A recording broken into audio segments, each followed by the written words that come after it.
Alright guys, welcome back or welcome to Running for Views. If you're new here, don't forget to subscribe. Thank you so much. Alright guys, so today we're going to be talking about the ultra running legend, Jim Walmsley. So Jim Walmsley has quickly worked his way up with the greats in our sports who have been around forever. People like Killian, Courtney, who have been in the sport since the early 2000s. Jim has joined them very quickly and is now at the top of ultra running. So today I'm going to break down Jim Walmsley's top 10 course records because that's how good he is. But before I get into that, let's just do a quick little lore sesh on Jim Walmsley. So Jim was born on January 17th, 1990 in Phoenix, Arizona. So growing up, Jim attended Horizon High School in Scottsdale, Arizona, where in 2007, Jim Walmsley became Arizona's cross-country state champion. He won every race that he ran in and was named cross-country runner of the year. He also finished 23rd in the national championships that year. So in college, he decided to attend the Air Force Academy. During his 4 years there from 2008 to 2012, he ran cross-country and track. In 2012, he became captain of the cross-country team and the track team. And some of his PRs are a 4:04 mile, 13:52 5,000 meters, and 29:08 for the 10,000 meters. So after college, Jim joined the Air Force and was stationed at the Malmstrom Air Force Base near Great Falls, Montana. While being stationed here, this is also where he ran his first ultra marathon, the Old Gabe 50K in 2014. So this next part I'm not gonna get into, it gets a little messy, but he was discharged from the Air Force in 2015 and moved to Flagstaff, Arizona. So it was in Flagstaff where he was reunited with his high school running buddy, Tim Frericks, and they decided to sign up for some of the USA's top ultra marathons. A year later, in 2016, he signed with Hoka, and the rest is history.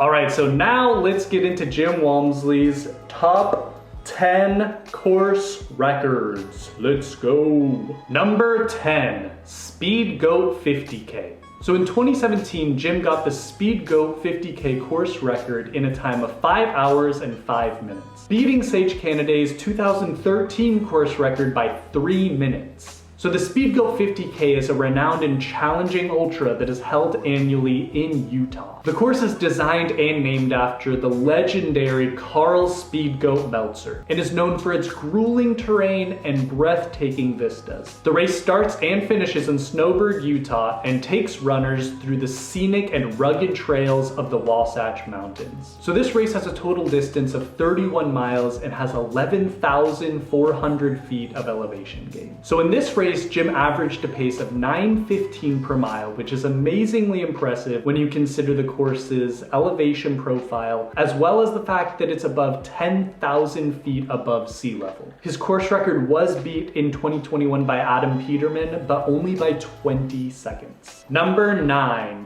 Tarawera Ultra 100K. Next, let's talk about Jim's first ultra that he raced abroad, the Tarawera 100K. So in this race, he finished in a time of 7 hours and 21 minutes, slashing 21 minutes off the previous course record. So the Tarawera 100K is a prestigious event that's held in New Zealand. This course is about 63 miles long and has about 10,000 feet of elevation gain. And the trails here for the most part are very runnable, which makes this race extremely fast. In this race, Jim averaged a 7-minute mile for 63 miles with 10,000 feet of elevation gain. Like that's insane. Number 8. Ultra Trail Cape Town. Continuing on with another international ultra, let's talk about Ultra Trail Cape Town. So in 2021, Jim broke the course record by just 3.5 minutes in a time of 9 hours and 47 minutes. So this course is 97 kilometers long, or about 60 miles, and has about 15,000 feet of elevation gain. So this race alternates between more technical trails and a lot of runnable trails as well. And in this race, Jim averaged about a 9:45 minute mile pace. Number 7, Madeira Island Ultra Trail. So this race takes place on the island of Madeira, and this race is a tough one. The 72-mile course has 23,000 feet of elevation gain across long stretches of technical terrain. And he did it in a time of 12 hours and 58 minutes, beating Francois Dane's 2017 course record by 7 minutes. What made this race special is not only did Jim get the course record, but also fellow American Courtney Dauwalter also got the course record. Also, if you haven't already, make sure to check out my video on Courtney Dauwalter's best course records. Jim's overall pace in this race was 10:45 per mile.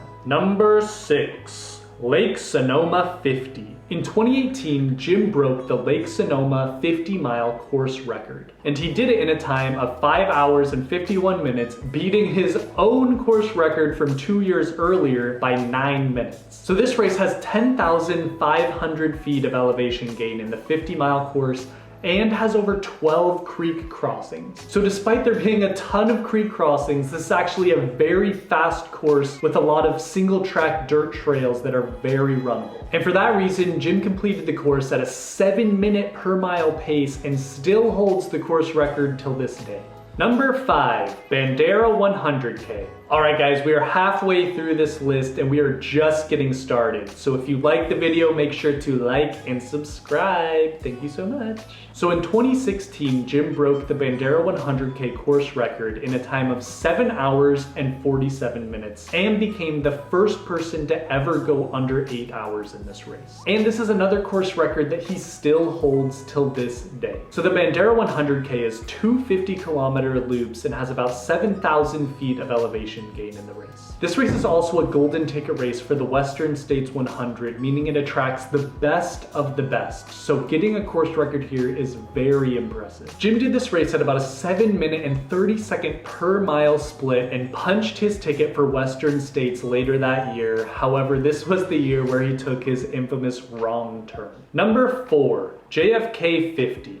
In another 2016 race, Jim broke the iconic JFK 50-mile course record in a time of 5 hours and 21 minutes, beating Max King's course record by about 15 minutes. And this was Jim's 3rd year of doing the race and his 3rd year of winning the race. That's right, he's been doing this race since his 1st year of ultra running in 2014. So the JFK 50 has been running since 1963, so a course record here is truly a historic feat. And all the greats of ultra running have done this race. Like Max King, Camille Herron, Zach Miller, Ellie Greenwood, Hal Kerner, and Zach Bitter, just to name a few. This course is super runnable and only has about 3,300 feet of elevation gain in the 50-mile race. It starts in Boonesboro, Maryland, where you run the first half marathon of the course on the Appalachian Trail, followed by nice rolling groomed trails until the finish in Williamsport, Maryland.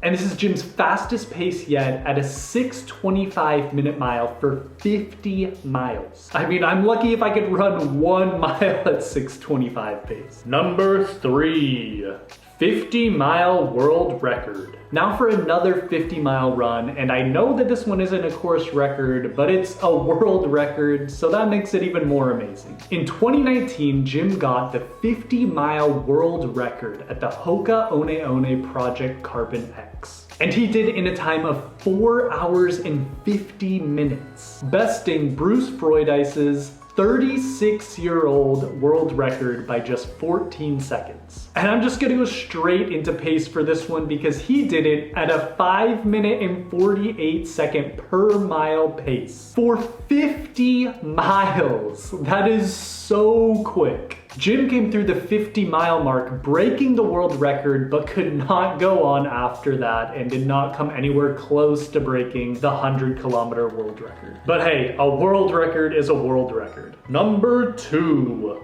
Western States 100. Now, Jim has had some pretty tough races at Western States 100. However, in 2019, he beat his own course record in a time of 14 hours and 9 minutes. So now let's go through Jim's Western States 100 runs. In 2016, he did the famous wrong turn. In 2017, he DNF'd. In 2018, he finally won and got the course record by 15 minutes. 2020, COVID, and 2021, the last time he ran it, he won, but no course record. So anyways, Jim is basically the king of Western States 100. Western States is a 100-mile race with over 18,000 feet of elevation gain, and is the world's first 100-mile race. It started in 1977 when Gordy Ainsley raced a bunch of horses across the Sierra Nevada mountain range. And this race is one of the most competitive and important races in all of ultra running. His average pace at this race was an 8-minute and 30-second pace for 100 miles. That is mind-blowing. And Jim did in this race what he does with most of his other races, which is just fixate on it until he gets it absolutely perfect.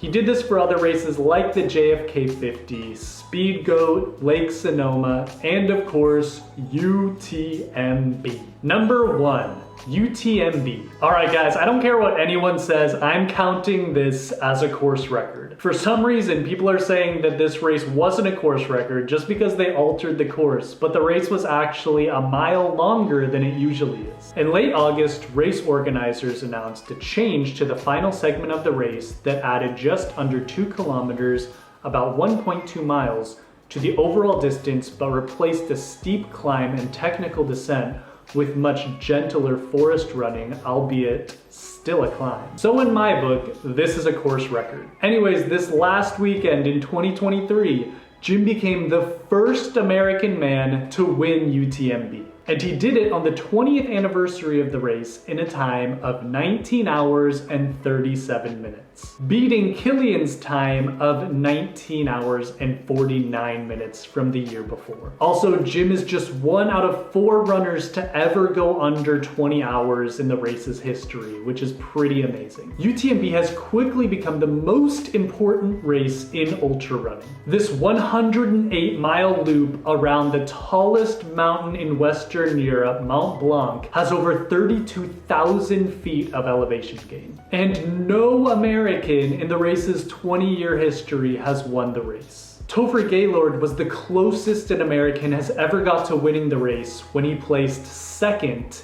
in the first year of UTMB in 2003. So Jim decided to make UTMB his obsession. He moved to France in 2022 so he could train like the Europeans do, and in 2023, he did it. He won UTMB. When he finished the race, he was asked the question, "How do you feel?" And he said, "I feel terrible." But anyways, Jim finally broke the curse, and all he had to do was become French to do it. And I think that now that Jim has won UTMB, that a lot more Americans will soon follow. So now that Jim has finally got his win at UTMB, what will his new obsession be? Make sure to leave it in the comments below. I think that Jim's new obsession will either be breaking the 14-hour mark at Western States or getting the course record at Hard Rock 100. Anyways, Jim is such an amazing athlete and an inspiration to so many, especially me. What I love about Jim is that he puts everything he has into a goal, and I think that we can all learn from that. Anyways guys, thank you so much for watching. Don't forget to subscribe and like the video, because 1 like equals 1 guaranteed finish at your next ultra. Okay, bye.